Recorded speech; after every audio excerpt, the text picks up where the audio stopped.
Të nderuar shikues, përshëndetje, jeni me edicionin e lajmeve të orës 11 në Radio Televizionin Publik të Kosovës. Policia ka nisur operacione në 3 rajone kundër trafikimit me substanca narkotike dhe krimeve kibernetike. Pa dhënë shumë detaje, policia konfirmoi se në orët e para të mëngjesit janë realizuar operacione të cilat përfshin një numër të konsiderueshëm të lokacioneve. Këto aksione janë konfirmuar edhe nga Prokuroria Speciale, nga e cilat deklaruan se gjatë ditës do t'japin më shumë informacione. Policia njoftoi se po i heton 2 raste të vdekjes që kanë ndodhur në 24 orët e fundit. Njëri rast ka ndodhur në Prishtinë, ku një person është gjetur pa shenja jete dhe me vendim të prokurorit, trupi është dërguar në Institutin e Mjekësisë Ligjore për obduksion. Ndërsa në Pej është gjetur në park një person i vdekur dhe për këtë rast janë duke u zhvilluar hetimet. Policia kërkon bashkëpunim nga qytetarët në mënyrë që të arrestohet një person i dyshuar nga Graçanica.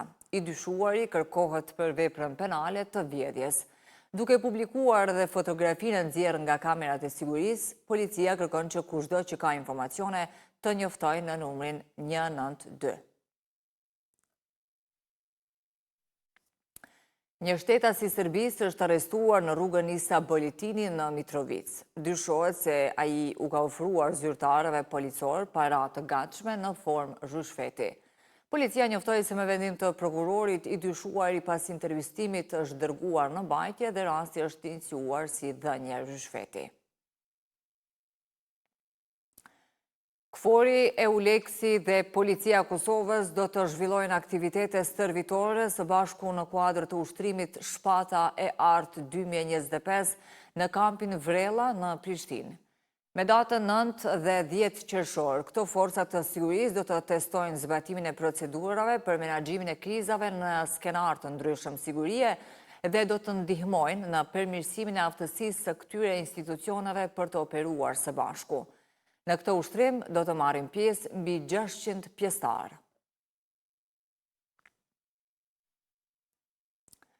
Në poligonin e stërvitjes në Babaj të Bokës së Gjakovës, mbahet sot dita e vizitorëve të shquar në kuadër të ushtrimit të madh ndërkombëtar Defender Europe 2025.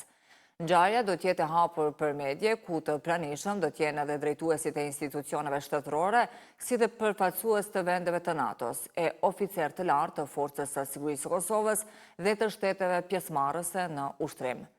Defender 2025 është ushtrim që udhëhiqet nga ushtria amerikane dhe është stërvitja më e madhe që zhvillohet në Evropë, me përfshirjen e më shumë se 25.000 trupave nga SBA dhe vendet partnere.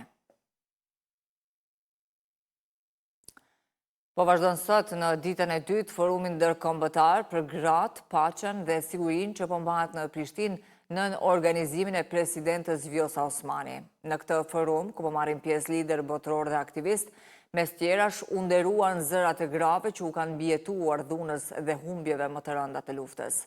Sot forumi vazhdon me panelet të tjera diskutimesh, kurse RTK, ashtu si kurse dje, do t'i sjell drejt për drejt këto aktivitete. Presidente Osmani, zotimi juaj i palëkundur për të avancuar agjendën gratë, paqja dhe siguria është një fanar i frymëzimit për të gjithë ne që jemi këtu bashkë sot.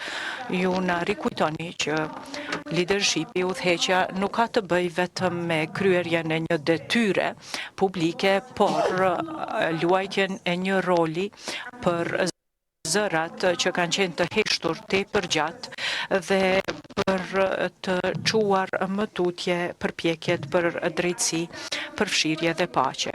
Sot qëndroj para jush e plot me përulje, por edhe e frymëzuar nga përvojat e ndara. Ish presidenti i Kroacisë Stipe Mesić do të shpallet qytetar nderi i komunës së Gjilanit. Ceremonia do të mbahet me datën 6 qershor. Kjo u bë e ditur nga ish kryetari i kësaj komune Lutfi Haziri, i cili tha se kjo është merit e grupit të këshilltarëve të LDK-s dhe kryesuesit të kuvendit komunal. Ky propozim vjen pas shpalljes qytetar nderi të presidentit shqiptar Bajram Begaj. Ministri në dorëheqje i financave Hekuran Murati, duke cituar Agjencinë e Statistikave të Kosovës, shkroi në rrjetet sociale se paga mesatare bruto në Kosovë për vitin 2024 është 598 euro. Ai tha se kjo tregon punën e qeverisë Kurti për sektorin privat. Sipas tij, nuk ka qeveri më miqësore me bizneset se sa ajo e Kurtit. Postimin e Muratit e shpërndau dhe kryeministri në dorëheqje Albin Kurti, i cili tha se kjo rritje e pagave është më e madhe se sa e gjithë rritja e pagës mesatare marrë së bashku në 7 vjet të qeverisjeve të kaluara. Ndaj këtij deklarimi reagoi Arben Mustafa nga Partia Demokratike e Kosovës. Sipas tij, ajo çfarë thot Murati është manipulim dhe hipokrizi, sepse ministri flet për paga pa e marrë parasysh inflacionin, e ku fuqia blerëse e një pagë të sektorit privat sot nuk është më e lartë se sa që ishte në vitin 2019.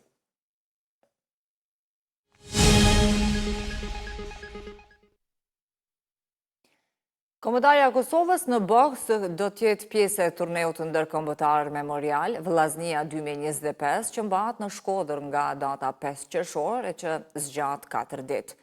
Kosova do të përfaqësohet me 7 boksierë. Në kategorinë 55 kg është Bashkim Bajoku, atë 60 kg Lumturim Xhoxhaj e Luar Aliu. Në kategorinë 65 kg do të ndeshet Recep Morina, në 70 kg Loris Idrizi e Josef Rasi dhe në kategorinë 80 kg Planet Berisha. Sipas njoftimit nga Federata e Boksit të Kosovës, trajner është Nazmi Halili. Tifo grupi Tifozat Kuqezi njoftoi se nuk do t'jetë në stadium për ta ndjekur ndeshjen Shqipëri-Serbi, e cila zhvillohet në kuadër të kualifikimeve për Kupën e Botës 2026.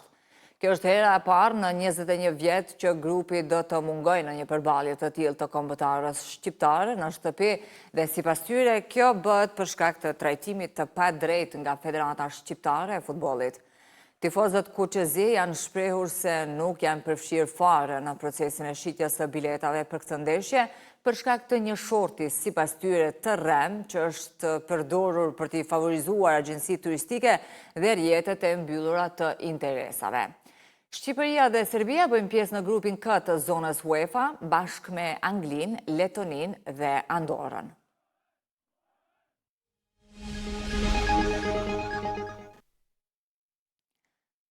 Të paktën 27 palestinezë të vrarë dhe 90 të tjerë të plagosur pra një vendi për shpërndarjen e ndihmave në Gaza, njoftojnë kështu mjekët lokal. Të paktën 27 palestinezë u vranë dhe 10 të tjerë u plagosën nga zjarri izraelit, pra një vend i shpërndarje e ushqimi në rripin jugor të Gazës të martën njoftuan autoritetet lokale të shëndetësisë në ditën e 3 të kaosit dhe gjakderdhjes që kanë ndikuar në operacionin e ndihmës.